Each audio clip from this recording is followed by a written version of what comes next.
നമസ്കാരം. ഇന്ന് നമ്മൾ നോക്കുന്നത് PDCFAയുടെ വൈവ ക്വസ്റ്റ്യൻസ് ആണ്.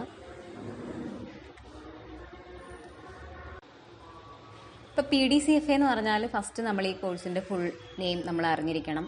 PDCFA എന്ന് പറയുമ്പം എന്ത് വരും, ഫുൾ ഫോം എന്ത് വരും? Professional diploma in computerised financial accounting ആണ് PDCFA എന്ന് പറയുന്നത്. Professional diploma in computerised financial accounting. ആദ്യം തന്നെ പറയാം, ഞാനത് നോട്ട്സ് ഇൻക്ലൂഡ് ചെയ്തിട്ടില്ല. ജസ്റ്റ് ടോപ്പിക്ക് പറഞ്ഞു പോകുന്നതേ ഉള്ളൂ. അതിൻ്റെ ഒരു ഹെഡിങ് കാര്യങ്ങൾ മാത്രമേ ഞാനിവിടെ കൊടുക്കുന്നുള്ളൂ. നോട്ട്സിനകത്ത് കൊടുത്തിട്ടില്ല, കാരണം അതൊരു റിട്ടൺ എക്സാം അല്ലാത്തത് കൊണ്ടാണ് ജസ്റ്റ് ഞാൻ പറഞ്ഞു പോകുന്നത്. ഓക്കെ, അപ്പം PDCFAയുടെ full form professional diploma in computerised financial accounting.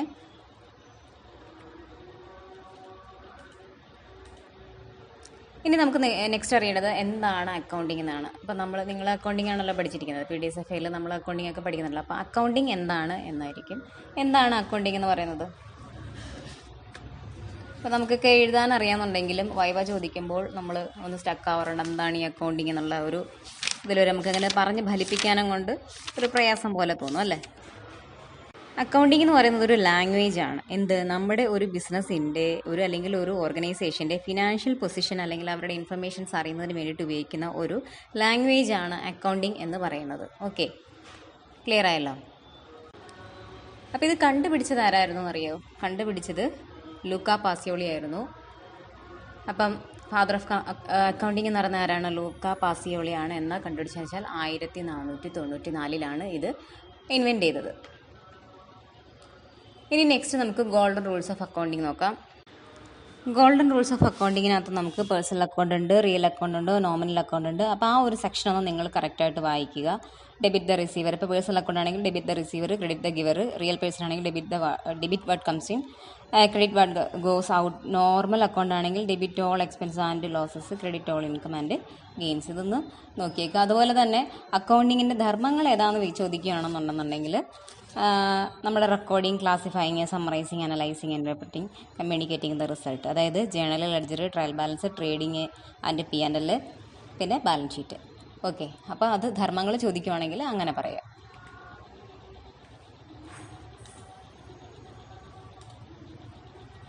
ഇനി നെക്സ്റ്റ് എന്താണ് ഒരു ബിസിനസ് എന്നാണ്.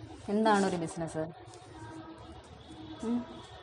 ഒരു ബിസിനസ് എന്താണെന്ന് വെച്ചാൽ നമുക്ക് ലാഭം നേടുക എന്ന ലക്ഷ്യത്തോടു കൂടി നമ്മൾ ചെയ്യുന്ന എന്ത് കാര്യവും എന്താണ് ഒരു ബിസിനസ്സാണ്. ലാഭം നേടുക എന്ന ലക്ഷ്യത്തോടു കൂടി ചെയ്യുന്ന ഏതൊരു കാര്യം എന്താണ് ഒരു ബിസിനസ്സാണ് അല്ലേ. അപ്പോൾ അതിനെയാണ് നമ്മളെന്ന് പറയുന്നത് ലാഭം എന്ന് പറഞ്ഞാൽ പ്രോഫിറ്റ്. അപ്പോൾ പ്രോഫിറ്റ് നേടുക എന്ന ഉദ്ദേശത്തോടുകൂടി ചെയ്യുന്ന ഏതൊരു കാര്യം, ഒരു വ്യക്തി അല്ലെങ്കിൽ ഒരു സ്ഥാപനം ആയിക്കോട്ടെ, എന്ത് കാര്യം ചെയ്തിരുന്നാലും അതൊരു ബിസിനസ് ആണ്. നെക്സ്റ്റ് സോഴ്സ് ഡോക്യുമെൻ്റ് എന്താണ്. എന്താണ് സോഴ്സ് ഡോക്യുമെൻറ്റ്സ്? അപ്പോൾ നമ്മളിപ്പോൾ ഒരു ഇടപാട് നടന്നു എന്നതിൻ്റെ തെളിവായിട്ട് സൂക്ഷിക്കുന്ന ഡോക്യുമെൻറ്റ്സ് ആണ് സോഴ്സ് ഡോക്യുമെൻ്റ് എന്ന് പറയുന്നത്. വൗച്ചേഴ്സ്, റിസീപ്റ്റ്സ്, ചെക്ക്, ഇങ്ങനെയൊക്കെ കുറേ ഉണ്ട്. അപ്പോൾ 2-3 പഠിച്ചു വെച്ചിരിക്കുക. അപ്പോൾ അതാണ് നടന്നത് സോഴ്സ് ഡോക്യുമെൻ്റ് എന്ന് പറയുന്നത്. ഒരു ഇടപാട് നടന്ന് എന്ന് തെളിയിക്കുന്നതിൻ്റെ തെളിവാണ്, ഒരു ഡോക്യുമെൻ്റ് ആണത് കേട്ടോ.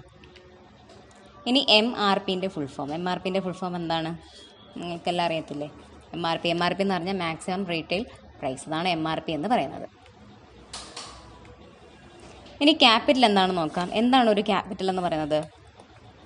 നമുക്കൊരു ബിസിനസ് തുടങ്ങാൻ വേണ്ടി പണമോ അല്ലെങ്കിൽ അതിന് തുല്യമായിട്ടുള്ള കാര്യങ്ങൾ വെച്ചിട്ട് നമ്മൾ ഏറ്റവും ആദ്യം തന്നെ ഇൻവെസ്റ്റ് ചെയ്യുന്ന ആ ഒരു കാര്യമാണെന്ന് പറയുന്നത് ക്യാപിറ്റൽ എന്ന് പറയുന്നത്. മുതൽ മുടക്കെന്ന് പറയും, മലയാളത്തിലാണെങ്കിൽ മുതൽ മുടക്കെന്ന് പറയും കേട്ടോ. ബിസിനസ് തുടങ്ങാൻ വേണ്ടി ഏറ്റവും ആദ്യം ചിലവാക്കുന്ന അല്ലെങ്കിൽ ഏറ്റവും ആദ്യം നമ്മൾ ഇൻവെസ്റ്റ് ചെയ്യുന്ന എമൗണ്ട് ആണെന്ന് പറയുന്നത് ക്യാപിറ്റൽ, അല്ലെന്നുണ്ടെങ്കിൽ മൂലധനം എന്ന് പറയുന്നത്.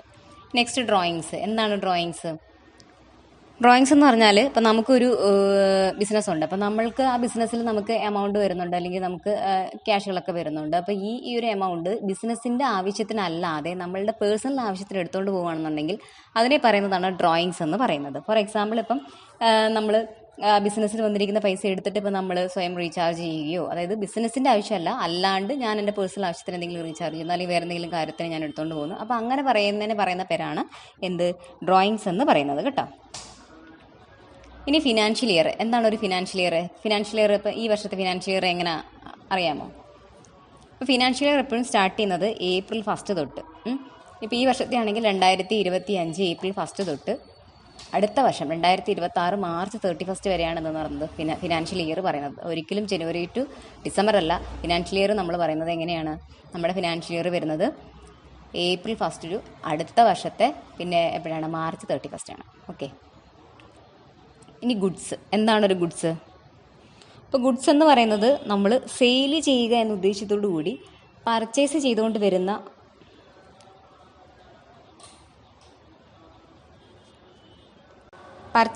വരുന്ന കാര്യങ്ങളാണ് ഗുഡ്സ് എന്ന് പറയുന്നത്. നമുക്കിപ്പം സെയിൽ ചെയ്യണം. അപ്പോൾ സെയിൽ ചെയ്യാൻ വേണ്ടി നമ്മൾ എന്തെങ്കിലുമൊക്കെ പർച്ചേസ് ചെയ്തുകൊണ്ട് വരുന്നത്, ചിലപ്പോൾ നമുക്ക് കുറച്ച് ഫർണിച്ചേഴ്സ് ആയിരിക്കാം, അല്ലെന്നുണ്ടെങ്കിൽ വേറെ എന്തെങ്കിലുമൊക്കെ ആയിരിക്കാം. നമ്മൾ ഒരു ബിസിനസ് ഇടുകയാണെന്നുണ്ടെങ്കിൽ നമുക്കവിടെ സെയിൽ ചെയ്യുന്നതിന് വേണ്ടിയിട്ട് നമ്മൾ അതിന് വേണ്ടുന്ന കാര്യങ്ങൾ നമ്മൾ പർച്ചേസ് കൊണ്ടെടുത്തല്ലേ. അപ്പോൾ അതാണ് നമ്മൾ ഗുഡ്സ് എന്ന് പറയുന്നത്. സെയിൽ ചെയ്യുക എന്ന ഉദ്ദേശത്തോടുകൂടി കൊണ്ടുവരുന്ന സാധനങ്ങളെയാണ് നമ്മളെന്ന് പറയുന്നത് ഗുഡ്സ് എന്ന് പറയുന്നത്. ഇനി സ്റ്റോക്ക് എന്ന് പറയുമ്പോൾ എന്താ വരും? അതുപോലെ സ്റ്റോക്ക് എപ്പോഴും നമ്മൾ വാല്യൂലാണ് പറയുന്നത് കേട്ടോ. നമ്മുടെ കയ്യിലുള്ള ഇപ്പം നമുക്കിപ്പം ഇന്ന് നമ്മുടെ ബിസിനസ്സിൽ എത്രത്തോളം സാധനങ്ങളുണ്ട് എന്ന് എടുത്ത് നോക്കുന്നതിനാണ് നമ്മൾ സ്റ്റോക്ക് എന്ന് പറയുന്നത്. ഇപ്പോൾ നിലവിലുള്ള ക്വാണ്ടിറ്റി അല്ലെങ്കിൽ അത് പക്ഷേ വാല്യൂ വേണം നമ്മൾ പറയാനാണ്, അതിനാണ് നമ്മൾ സ്റ്റോക്ക് എന്ന് പറയുന്നത്. അപ്പോൾ അത് ക്ലോസിംഗ് സ്റ്റോക്ക് എന്ന് പറഞ്ഞാൽ എന്താണ്? ഈ ഫിനാൻഷ്യൽ റെൻ്റ് ആകത്തില്ല, അത് March 31 ആ സമയത്ത് നമ്മൾ എന്തെടുക്കുന്നു, സ്റ്റോക്ക് എത്ര ഉണ്ടെന്ന് നമ്മൾ നോക്കും, എത്ര ബാലൻസ് ഉണ്ടെന്ന് നോക്കും. അപ്പോൾ അതിനാണ് ക്ലോസിംഗ് സ്റ്റോക്ക് എന്ന് പറയുന്നത്. അത് നെക്സ്റ്റ് ഇനി ഓപ്പണിംഗ് സ്റ്റോക്ക് എന്ന് പറയുമ്പോൾ എന്ത് വരും? അടുത്ത വർഷം, അതായത് April 1 ആയില്ലേ പിന്നെ, അപ്പോൾ അടുത്ത വർഷത്തെ ഓപ്പണിങ്ങിലോട്ട് ഈ ക്ലോസിംഗ് സ്റ്റോക്ക് നമ്മൾ ഓപ്പണിംഗ് ആയിട്ട് കൊടുക്കും. അതിനാണ് നമ്മൾ ഓപ്പണിംഗ് സ്റ്റോക്ക് എന്ന് പറയുന്നത്. ഇനി ക്രെഡിറ്റേഴ്സ് എന്ന് പറഞ്ഞാൽ എന്താണ്? ക്രെഡിറ്റേഴ്സ് എന്ന് പറഞ്ഞാൽ ഇപ്പം നമ്മൾ ആർക്കാണോ പണം നൽകാനുള്ളത് അവരാണ് ക്രെഡിറ്റേഴ്സ് എന്ന് പറയുന്നത്. അപ്പോൾ അങ്ങനെയുള്ള ആളുകളെയോ അല്ലെന്നുണ്ടെങ്കിൽ ആ ഒരു സ്ഥാപനത്തെയോ നമ്മൾ സൺട്രി ക്രെഡിറ്റേഴ്സ് എന്ന് പറയും. അപ്പോൾ നമ്മളാണ് ബിസിനസ് ഉടമസ്ഥർ, നമ്മൾ ഉദ്ദേശിക്കുന്നത് നമ്മളാണ് ബിസിനസ്സിൻ്റെ ഉടമസ്ഥർ. ആ ഒരു കോൺസെപ്റ്റിൽ വേണം ചിന്തിക്കാനും കൊണ്ട്. അപ്പം നമ്മളിപ്പം ചിലപ്പോൾ നമ്മൾ പർച്ചേസ് ചെയ്തിട്ടുണ്ടെങ്കിൽ എന്തെങ്കിലും കടത്തിനായിരിക്കാം. അപ്പം അവരാരാണ്? നമ്മളവർക്ക് പൈസ കൊടുക്കാനുണ്ട്. ആരുടെയെങ്കിലും നമ്മൾ കടത്തിന് മേടിച്ചിട്ടുണ്ടെങ്കിൽ അവർ നമ്മുടെ സൺട്രി ക്രെഡിറ്റേഴ്സാണ്. അങ്ങനെ നമ്മൾ പണം കൊടുക്കാനുള്ളവരെയാണ് നമ്മൾ ക്രെഡിറ്റേഴ്സ് എന്ന് പറയുന്നത്. അതുപോലെ ഡെപ്റ്റേഴ്സ് എന്ന് പറഞ്ഞാൽ ഇപ്പം നമ്മളിപ്പോൾ സെയിൽ ചെയ്യുന്നു, നമ്മളുടെ നിന്ന് ആൾക്കാർ സാധനം വാങ്ങിയിട്ട് പോകില്ല, അപ്പോൾ അവരാണ് നമ്മുടെ ഡെപ്റ്റേഴ്സ്.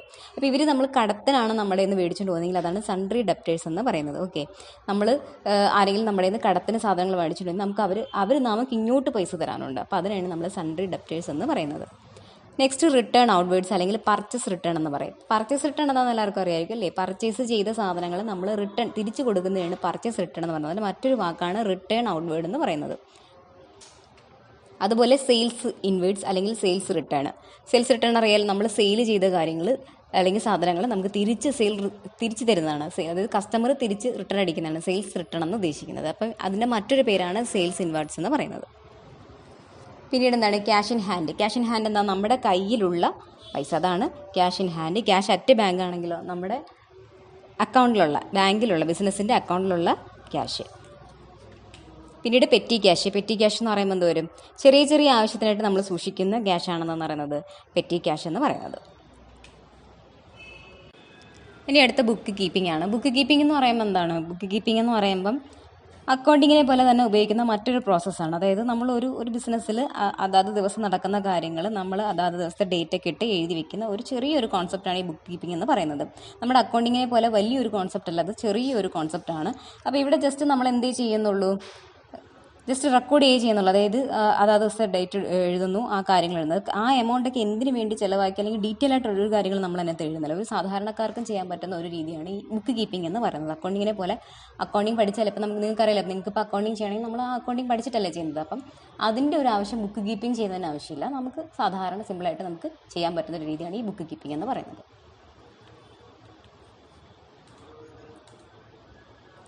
പിന്നെ ഗ്രൂപ്പ്സ് ഓഫ് അക്കൗണ്ട്സ് ആണ്. ഗ്രൂപ്പ്സ് ഓഫ് അക്കൗണ്ട്സ് വരുമ്പം നമുക്ക് ഏതാണ്? എത്ര ഗ്രൂപ്പ്സ് ആണുള്ളത്? 4 ഗ്രൂപ്പ്സ് ആണുള്ളത്. എക്സ്പെൻസുകളുണ്ട്, ഇൻകം ഉണ്ട്, അസറ്റ് ഉണ്ട്, ലയബിലിറ്റി ഉണ്ട്. ഇതിനകത്ത് നമുക്ക് ഈ എക്സ്പെൻസ് എന്ന് പറഞ്ഞാൽ എന്താ? ചിലവുകൾ അല്ലേ? നമുക്ക് ഒരു ബിസിനസ്സിൽ എത്രത്തോളം ചിലവുകൾ, എങ്ങനെയാണ് ചിലവ് വരുന്നത്? നമുക്ക് ഡയറക്റ്റ് ആയിട്ട് ചിലവാകുന്നതുകൊണ്ട് ഇൻഡയറക്റ്റ് ആയിട്ട് ചിലവ് വരുന്നതുകൊണ്ട്. ഡയറക്റ്റ് ചിലവിൽ നമുക്ക് എന്താ വരുന്നത്? നമുക്കൊരു ഗുഡ്സ് വാങ്ങുമ്പോഴോ അല്ലെന്നുണ്ടെങ്കിൽ നമ്മൾ അത് ഉൽപ്പാദിപ്പിക്കുമ്പോഴോ നമുക്കുണ്ടാകുന്ന ചിലവാണെന്ന് പറയുന്നത് ഡയറക്റ്റ് എക്സ്പെൻസ് വരുന്നത്. ഓക്കെ, ഡയറക്റ്റ് എക്സ്പെൻസിൽ 2 കാര്യങ്ങളെ വരത്തുള്ളൂ. ഒന്ന് ഗുഡ്സ് ഒന്നുകിൽ നമ്മൾ വാങ്ങുമായിരിക്കും, അല്ലെങ്കിൽ നമ്മൾ എന്ത് ചെയ്യണം? മാനുഫാക്ചർ ചെയ്യുമായിരിക്കും. ആ 2 സമയത്ത് ഉണ്ടാകുന്ന എക്സ്പെൻസ് എല്ലാം ഡയറക്റ്റ് എക്സ്പെൻസിനകത്ത് വരും. ഓക്കെ, ഇൻഡയറക്റ്റ് എക്സ്പെൻസ് എന്ത് വരും? ഈ 2 കാറ്റഗറിയിലും വരാത്ത, അതായത് നമ്മൾ പർച്ചേസ് ചെയ്യുമ്പോഴോ മാനുഫാക്ചർ ചെയ്യുമ്പോഴോ വരാത്ത ആ 2 കാറ്റഗറിയിലും വരാത്ത എക്സ്പെൻസ് എല്ലാം ഇൻഡയറക്റ്റ് എക്സ്പെൻസിനകത്ത് വരും. പിന്നീട് എന്താണ്? ഇൻകം ഇതുപോലെ തന്നെ നമുക്ക് വരുമാനം എന്ന് പറയുന്നത് നമുക്ക് എന്താണ്? ഡയറക്റ്റ് ഇൻകം ഉണ്ട്, ഇൻഡയറക്റ്റ് ഇൻകം ഉണ്ട്. ഡയറക്റ്റ് ഇൻകം എന്ന് പറഞ്ഞാൽ നമ്മൾ ഈ മാനുഫാക്ചർ ചെയ്ത സാധനങ്ങൾ അല്ലെങ്കിൽ പർച്ചേസ് ചെയ്യുന്ന സാധനങ്ങൾ സെയിൽ ചെയ്യുന്നത് വഴി നമുക്ക് കിട്ടുന്ന വരുമാനം. അതുപോലെ ഏതെങ്കിലും സർവീസുകൾ നമ്മൾ ചെയ്തു കൊടുത്തുകൊണ്ട് നമുക്ക് എന്ത് കിട്ടുന്നു? ഇൻകം കിട്ടുന്നു. അപ്പോൾ ഇത് രണ്ടുമാണ് ഡയറക്റ്റ് ഇൻകം എന്ന് പറയുന്നത്. ഇപ്പോൾ ഇൻഡയറക്റ്റ് ഇൻകം എന്ന് പറയുമ്പോൾ എന്ത് വരും? ഇൻഡയറക്റ്റ് ഇൻകം ആണെന്നുണ്ടെങ്കിൽ ഈ സെയിൽസ് സർവീസ് ഇത് രണ്ടിലും വരത്തില്ല. അല്ലാതെ കിട്ടുന്നത്, ഇത് രണ്ടിനും പുറമേ കിട്ടുന്ന നമ്മുടെ വരുമാനങ്ങളാണ് ഇൻഡയറക്റ്റ് ഇൻകം. ഫോർ എക്സാമ്പിൾ നമുക്ക് കമ്മീഷൻ ഇങ്ങോട്ട് കിട്ടുന്നത്, നമുക്ക് ഇൻട്രസ്റ്റ് ഇങ്ങോട്ട് കിട്ടുന്നത്, ഡിസ്കൗണ്ട് നമുക്ക് ഇങ്ങോട്ട് കിട്ടുന്നത്, ഇതൊക്കെ എന്താണ് ഇൻഡയറക്റ്റ് ഇൻകം ആണ്. ഇനി നെക്സ്റ്റ് എന്താണ് അസറ്റ്. അസറ്റ് എന്ന് പറയുമ്പോൾ എന്താണ് നമ്മുടെ ആസ്തി എന്ന് പറയുന്നത്. അപ്പോൾ ഒരു ബിസിനസ്സിന് സ്വന്തമായിട്ടുള്ളതാണ് നമ്മുടെ എന്തെന്ന് പറയുന്നത് അസറ്റുകൾ. അസറ്റിനകത്ത് അതിപ്പോൾ നമ്മളൊരു ബിസിനസ്സിലുണ്ടെങ്കിൽ നമുക്ക് അവിടെ ഫർണിച്ചേഴ്സ് ഉണ്ട്, ഫാനുണ്ട്, ഇതൊക്കെ ഉണ്ടെങ്കിൽ ഇതൊക്കെ നമ്മുടെ അസറ്റുകളാണ്. അപ്പോൾ ഫിക്സഡ് അസറ്റും ഉണ്ട്, കറണ്ട് അസറ്റും ഉണ്ട്. ഫിക്സഡ് അസറ്റ് എന്ന് പറഞ്ഞാൽ എന്ത് വരും, സ്ഥിരമായിട്ടൊരു ബിസിനസ്സിൽ നിൽക്കുന്നത് എന്താണോ അതൊക്കെ എന്താണ് ഒരു ഫിക്സഡ് അസറ്റ്. അപ്പോൾ നിങ്ങൾക്ക് അവിടെ ഒരു ഫർണിച്ചർ ഉണ്ടെന്നുണ്ടെങ്കിൽ അത് എന്താണ് നിങ്ങളുടെ ഫിക്സഡ് അസറ്റാണ്. അപ്പോൾ ഇത് അതായത് നമ്മൾ പറയുകയാണെന്നുണ്ടെങ്കിൽ ഒരു വർഷത്തിൽ കൂടുതൽ നിലനിൽക്കുന്ന ഒരു കാര്യമാണെന്നുണ്ടെങ്കിൽ അത് നമ്മുടെ ഫിക്സഡ് അസറ്റാണെന്ന് പറഞ്ഞു വരും കേട്ടോ. അപ്പോൾ ഈ ഫിക്സഡ് അസറ്റ് തന്നെ നമുക്ക് ടാൻജിബിൾ ഉണ്ട്, ഇൻടാൻജിബിൾ ഉണ്ട്. ടാൻജിബിൾ എന്ന് പറഞ്ഞാൽ എന്ത് വരും, നമുക്ക് കാണാൻ കഴിയുന്ന ആസ്തികൾ, അതായത് ഈ പറഞ്ഞിരിക്കുന്ന ഫർണിച്ചറുകൾ അല്ലെന്നുണ്ടെങ്കിൽ ബിൽഡിങ്ങുകൾ, നമുക്ക് ആ ഒരു ബിസിനസ്സിൽ എന്തെങ്കിലും വെഹിക്കിൾസ് ഉണ്ടെങ്കിൽ അത്, മെഷീനറി ഉണ്ടെങ്കിൽ അത്, കമ്പ്യൂട്ടർ എന്തെങ്കിലും ഉണ്ടെങ്കിൽ അതൊക്കെ നമുക്ക് എന്ത് വരും, ടാൻജിബിൾ അസറ്റിൽ വരും.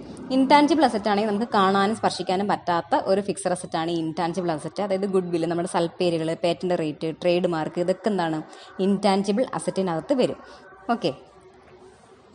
ഇനി നെക്സ്റ്റ് കറണ്ട് അസറ്റ് ഉണ്ട്. കറണ്ട് അസറ്റ് എന്ന് പറഞ്ഞാൽ കുറച്ച് കാലത്തേക്ക് മാത്രമുള്ള ആസ്തിയാണെന്ന് പറയുന്നത് കറണ്ട് അസറ്റ്. അതായത് ഒരു വർഷത്തിൽ കൂടുതൽ ഇത് നിൽക്കത്തില്ല, അതിനുള്ളിലായിരിക്കും. ഫോർ എക്സാമ്പിൾ ക്യാഷ് ഇപ്പോൾ നമുക്ക് ഒരു വർഷത്തിൽ കൂടുതൽ വരെയും നമ്മുടെ കയ്യിൽ നിൽക്കണമെന്നില്ലല്ലോ. അപ്പോൾ അത് ക്യാഷ് എന്തായി പോകും, നമുക്ക് എപ്പോഴും റൊട്ടേഷൻ ആയിപ്പോകും, ക്യാഷ് നമ്മുടെ നിന്ന് ചിലവായി പോകും.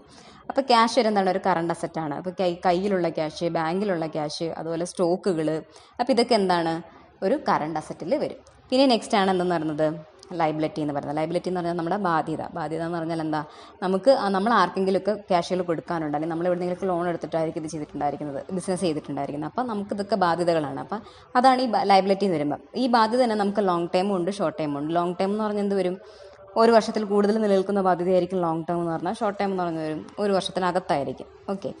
അപ്പോൾ അതൊക്കെയാണ് നമ്മുടെ ബാധ്യതകളിനകത്ത് വരുന്നത്.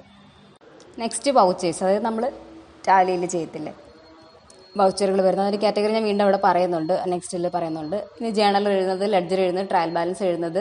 അപ്പോൾ അതൊക്കെ നിങ്ങളൊന്ന് ജസ്റ്റ് ഒന്ന് നോക്കിയേക്കുക.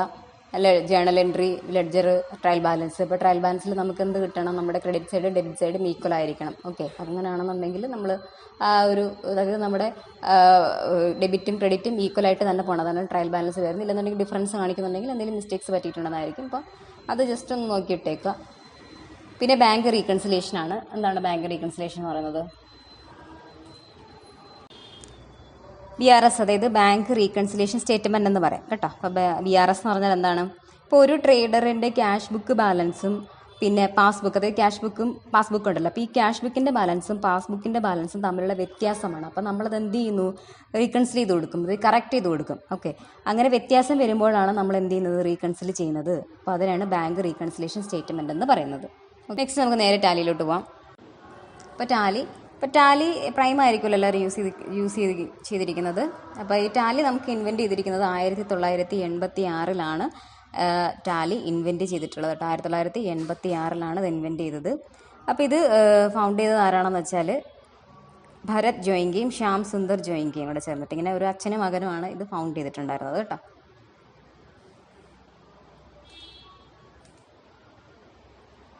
പറഞ്ഞല്ലോ, ഇൻവെൻറ്റ് ചെയ്തിരിക്കുന്നത് ആരാണ്, ഭരത്തും ശ്യാം സുന്ദറും. 1986 ഇൻവെൻറ്റ് ചെയ്തിരിക്കുന്നത് ഞാൻ പറഞ്ഞ കാര്യമാണ്. പിന്നെ വൗച്ചേഴ്സ് അതായത് നമ്മൾ ടാലി ചെയ്യുമ്പോഴുള്ള വൗച്ചേഴ്സ്. എത്ര വൗച്ചേഴ്സാണ് നമുക്ക് മെയിനായിട്ട് നമ്മൾ എടുക്കുന്നത്. അപ്പോൾ അത് നിങ്ങളൊരു ഓർഡറിൽ പഠിച്ചു പോകുന്നതായിരിക്കും നല്ലത്. അപ്പോൾ നമുക്ക് അതായത് F4, F5, F6 അങ്ങനെ ആ ഒരു ഓർഡറിൽ പഠിച്ചു വേണമെങ്കിൽ നമുക്ക് ആ ഒരു ഷോർട്ട് കട്ട് കീയും കൂടെ നമുക്ക് പഠിച്ചു പോകാം. അപ്പോൾ F4 എന്ന് പറഞ്ഞാൽ കോൺട്ര എന്ന് പറഞ്ഞാൽ ക്യാഷും ബാങ്കും വരുന്ന കാര്യങ്ങളായിരിക്കും നമ്മൾ കോൺട്രയിൽ ചെയ്യുന്നത്. പേയ്മെൻ്റ് ആണെന്നുണ്ടെങ്കിൽ നമ്മൾ ഏതെങ്കിലും പേയ്മെൻറ്റുകൾ ചെയ്യുന്ന രീതിയിലാണെങ്കിൽ നമ്മൾ പേയ്മെൻറ്റ് വൗച്ചറായിരിക്കും കൊടുക്കുന്നത്. F5 ആണ് ഷോർട്ട് കട്ട് കീ എന്ന് പറയുന്നത്. റെസിപ്റ്റ് എന്ന് പറയുമ്പോൾ എന്ത് കിട്ടും, നമ്മൾ ഏതെങ്കിലും നമുക്ക്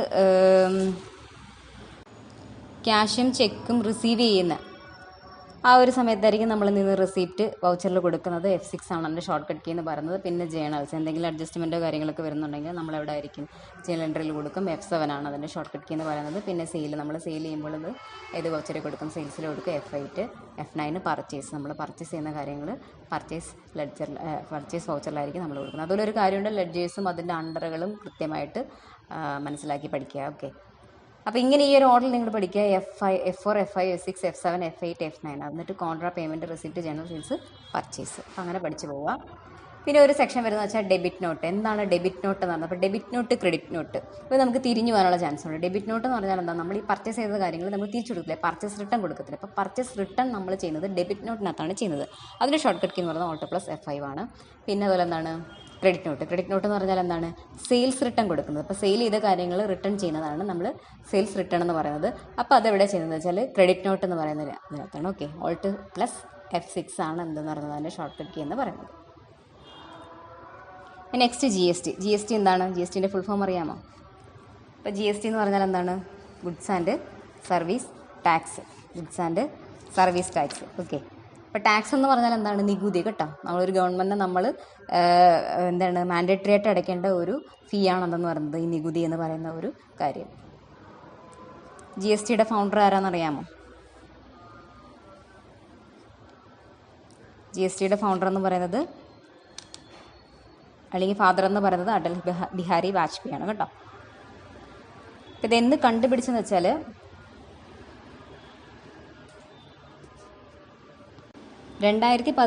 ഇത് സക്സസ്ഫുള്ളി ആയിട്ട് ഇത് ഇംപ്ലിമെൻറ്റ് ചെയ്തിരിക്കുന്നത് അടൽ ബിഹാരി വാജ്പേയി ആണ് ഫാദർ എന്ന് പറയുന്നത്. പക്ഷേ ഇതിൻ്റെ ഒരു ഇൻട്രൊഡക്ഷൻ, അതായത് ഇത് ഇങ്ങനെ ഒരു ജി എസ് ടി എന്ന് പറയുന്ന ഒരു കോൺസെപ്റ്റ്, ഒരു ഐഡിയ പ്രപ്പോസ് ചെയ്തിരിക്കുന്നത് കേൽക്കർ എന്ന് പറയുന്ന ഒരാളാണ് കേട്ടോ.